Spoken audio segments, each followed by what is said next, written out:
Lebih dahulu, ini ada triple shock begitu dari awal tahun aja, ada pelemahan rupiah, ada juga kenaikan suku bunga, kemudian ada kenaikan energi BBM non subsidi. Kalau kita melihat dari shock ke shock ini, seberapa besar ini mempengaruhi daya beli masyarakat? Masyarakat akan menghitung setiap hari. Kita tadi diskusi beberapa teman gitu, Mas, sekarang kok belanja 100.000 itu kok nggak dapat apa-apa. Itu teman-teman yang ada di kantor. Ya, istilahnya itu kan berarti nilai uang yang turun. Meskipun kita tergambar inflasi juga terlihat datanya rendah, tapi inflasi inti lebih tinggi dibanding inflasi year on year yang bulanan. Itu gambaran seperti itu yang menggambarkan. Kalau kita lihat lagi data-data yang jumlah kelas menengah dengan tabungan masyarakat di atas 100 juta bahkan turunnya drastis. Itu menggambarkan fakta-fakta yang diakui juga oleh pemerintah kondisi ini, dan memang triple shock tambahan itu yang akan kita rasakan ke depan. Mungkin bulan-bulan ini akan ada SMS atau telepon dari bank, suku bunga akan naik. Itu pasti akan dirasakan. Contohnya suku bunga, saya tadi cek barusan teman, suku bunga untuk kredit karyawan itu yang tahun lalu masih 6%, sekarang 9,5%. Oh, jauh sekali ya? Itu sudah, itu memang bandingannya agak jauh, tapi sekarang itu artinya yang harus dibayar memang lebih besar. Dan kita lihat tadi dampak yang paling terasa kita itu kan ngisi BBM yang tadinya mungkin full tank itu nggak sampai jutaan, dan sekarang full tank itu harus jutaan kalau pakai mobil. Oke. Pak Roy, tekanan demi tekanan menimpa atau menerjang, menghantam kelas menengah. Ini membuat pengusaha was-was nggak? Ya, sekarang betul-betul was-was. Ya. Kalau yang lalu-lalu masih setengah was-was, sekarang was-was betulan. Karena apa? Karena kita tahu bahwa di sektor retail atau sektor hilir, ini kan kontributor terbesar di ekonomi kita, PDB kita, 52%. Dan kita tahu ketika ini nggak bisa dijaga, ya tentu pertumbuhan ekonomi kita pasti akan turun. Berarti kekhawatirannya semakin meningkat setelah ada kenaikan harga BBM non subsidi? Oh ya jelas, karena BBM ini akan bersentuhan dengan logistik. Rambatan. Akan bersentuhan dengan bagaimana memindahkan barang dari produsen kepada konsumen. Ada proses logistik di situ, ada proses transportasi di situ, ada proses bagaimana pengolahan itu juga akan naik, karena kita tahu bahwa beban listrik juga pasti nggak akan lama lagi naik. Ya, karena ini kan kaitan juga dengan energi.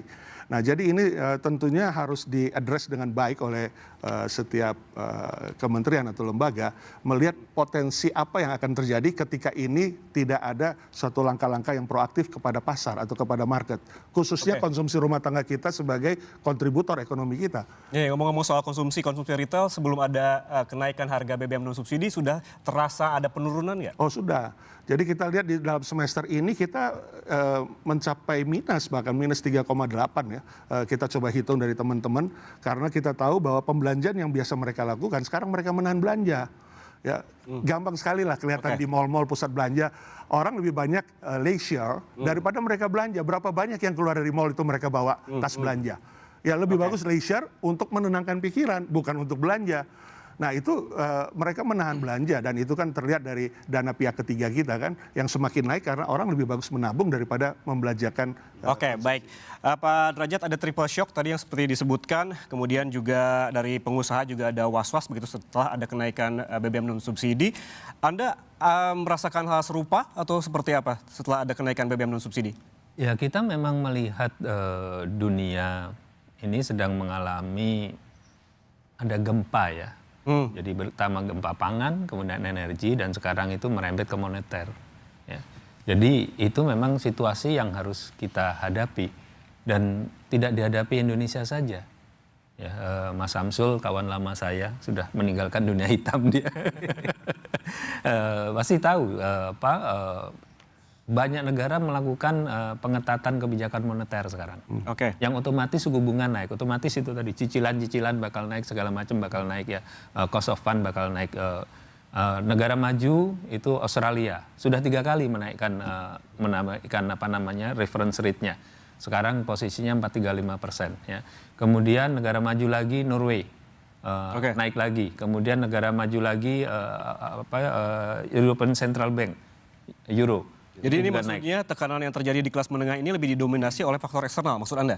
Oh, ada 2 memang, tapi faktor eksternal ini faktor yang peranannya sangat besar. Ya, ada eksternal, tentu ada domestik. Yang eksternal ini peranannya sangat besar. Jadi kita ya kembali ke ke trik lama ya, prinsip lama bahwa yang abadi itu hanya perubahan.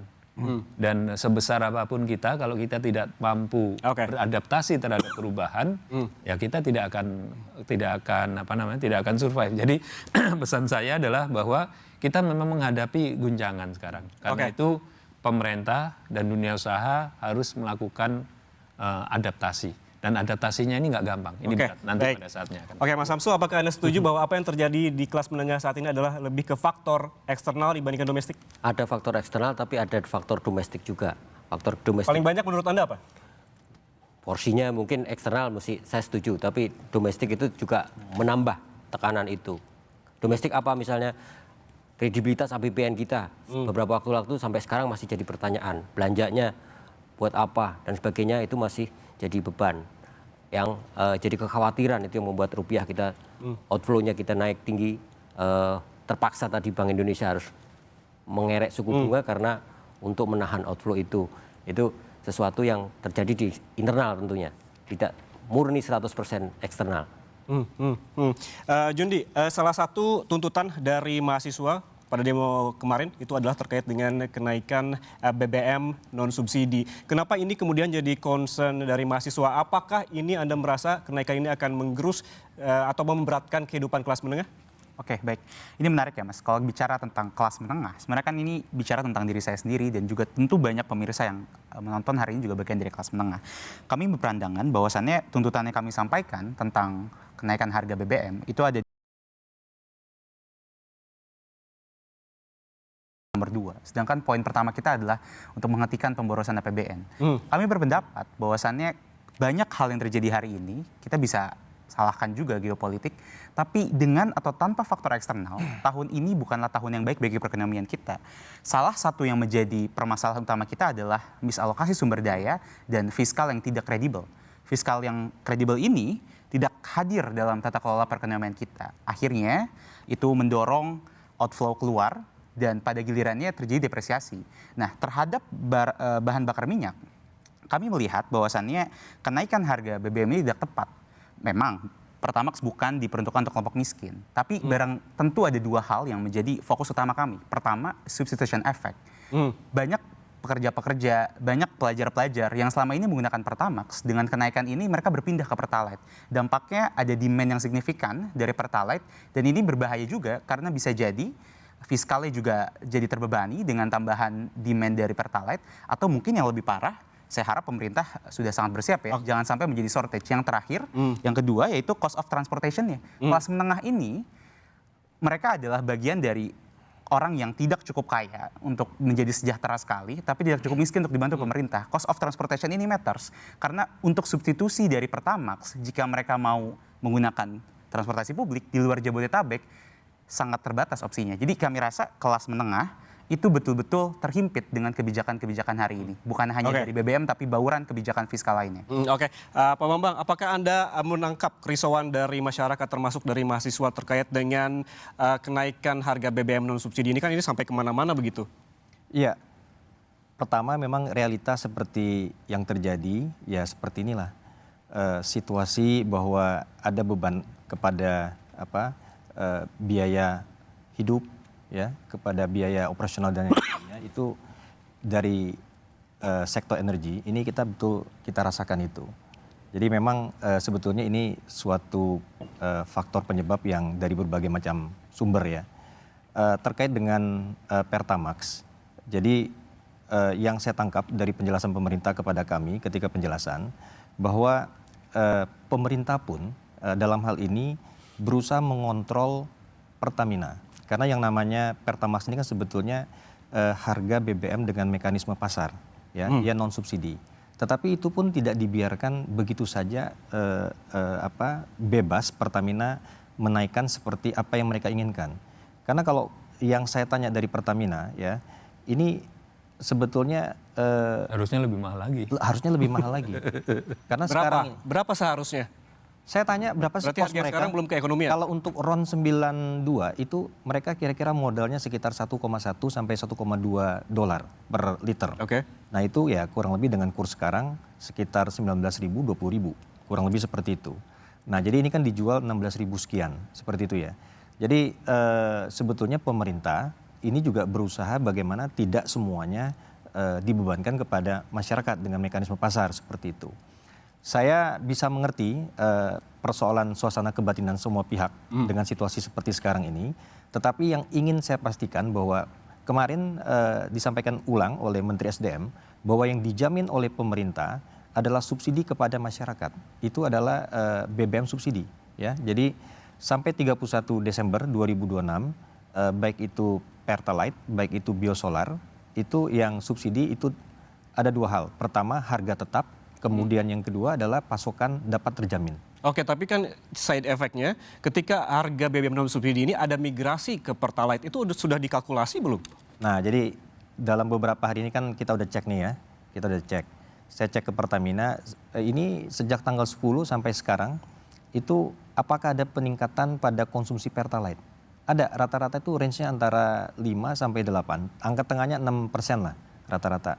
Nah, kita melihat masyarakat ternyata mulai bermigrasi dari Pertamax itu kepada Pertalite, seperti itu.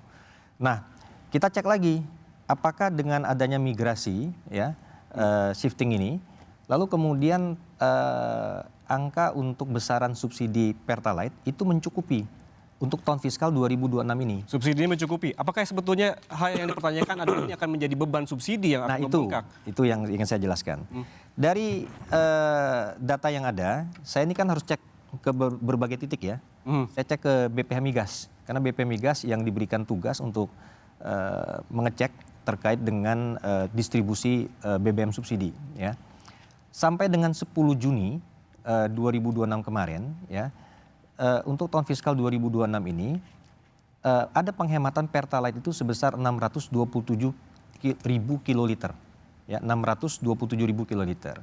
Jadi artinya sampai semester kedua, ya, jadi mungkin dari sekarang sampai dengan akhir tahun ini ada spare, ya, dari semester pertama itu untuk mengantisipasi kelonjakan kenaikan daripada konsumsi Pertalite. Nah, kita tanya perhitungannya sampai akhir tahun kira-kira gimana? Kalau dengan perhitungan yang ada, kira-kira sampai akhir tahun itu sekitar 97,5%. Jadi masih dalam range ya. Ini jika konstan seperti itu, ya. Tetapi ingat, kita ini kan kenapa terjadi migrasi, ya? Terjadi migrasi dari Pertamax kepada Pertalite. Ya karena harganya mahal kan? Karena biaya produksi Pertamina itu tinggi. Nah, biaya Pertamina pada bulan ini, pada bulan Juni, itu kan diacu pada perolehan mereka untuk pengadaan crude dan BBM pada bulan Mei. Nah, kita tahu pada bulan Mei, ya Pak Derajat, itu harganya sekitar 110 sampai 120 dolar per barel. Ya, per hari ini kita cek itu harganya sudah 81 barel dolar itu untuk Brent, ya. Jadi saya pikir mudah-mudahan situasi ini tidak lama sehingga kemudian ya kita bisa kembali ke situasi normal. Oke. Jundi, Anda melihat gak kalau kita mendengarkan bahwa sebetulnya harga Pertamax itu belum masuk ke harga keekonomiannya yang saat ini, berarti masih ada pengorbanan dari Pertamina di sini. Apakah Anda dari mahasiswa begitu melihat hal ini? Betul, tentu kami sangat mempertimbangkan ya. Tadi Pak Bambang sampaikan bahwasannya memang kita harus melakukan kebijakan yang tadi dibilang sangat terpaksa begitu ya, disampaikan oleh pemerintah untuk salah satunya menjaga APBN juga, betul kan. Tapi kami melihat sebenarnya yang paling penting hari ini adalah tentang daya beli. Jika kita melihat ya kondisi kenaikan BBM ini, memang isu dari fiskalnya teradres. Tapi daya beli kelas menengahnya ini yang tidak teradres. Seharusnya dalam sebuah kebijakan tentu tidak berdiri sendiri ya. Selalu ada complementary policy atau kebijakan komplementer untuk mengimbangi unintended consequences atau dampak yang tidak diinginkan atau diharapkan dari sebuah policy. Nah, kita lihat kenaikan BBM ini tidak dibarengi juga dengan misalnya cash transfer untuk menjaga daya beli. Sampai hari ini, sejak beberapa hari pasca Pertamax dinaikkan, kita belum tahu pemerintah kapan, kepada siapa, dan dalam jumlah berapa memberikan bantalan perekonomian. Ini akan kembali lagi kepada poin kami yang pertama. Stop pemborosan APBN. Karena jika kita bisa melepas pengeluaran eksesif dan tidak tepat sasaran seperti makan bergizi gratis, maka ruang fiskal akan lebih lebar untuk bantalan BBM, termasuk dalam hal ini menjaga harga Pertamax. Oke, baik. Yang akan juga kita bahas nanti soal kenaikan harga dan juga inflasi yang terus menggerus jumlah kelas menengah. Mengapa menyusut dan apa dampaknya ke pertumbuhan ekonomi dan demokrasi? Kita diskusikan. Susah jeda, tetap bersama kami, saudara, di Bisnis Talk.